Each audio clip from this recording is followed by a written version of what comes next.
Have you noticed any more of those scam calls happening? Oh yeah, it feels like they're everywhere.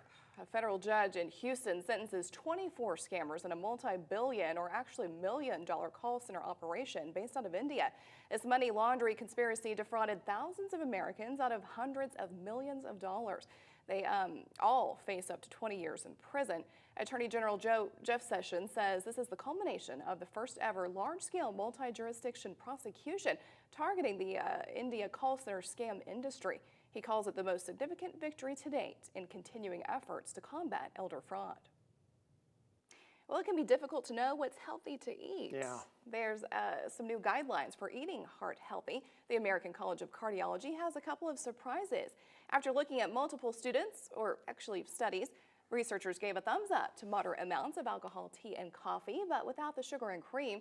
Even though there is limited evidence, they also say eating mushrooms can help by boosting antioxidants or oxidants. The role of dairy products is less certain. Ultimately, the panel found although dairy products is a source of vitamins and minerals, they are also a source of saturated fat and salt. They place dairy in a category lacking evidence for harm or benefit.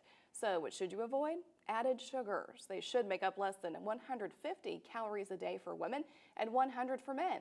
Actually, 100 for women, 150 for men, sorry. As for vitamin B12, that should only be supplemented when someone is found to be deficient. Too much can be harmful.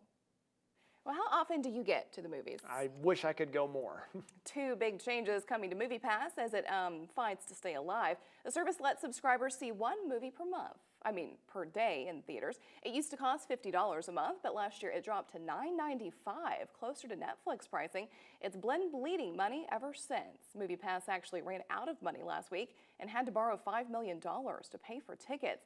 The service has announced two changes. It will now cost $14.95 a month, taking effect in the next 30 days. And subscribers have to wait 2 weeks to see some new releases. It's not clear how limited those films will be, but the company did say that big movies may be made available through promotions.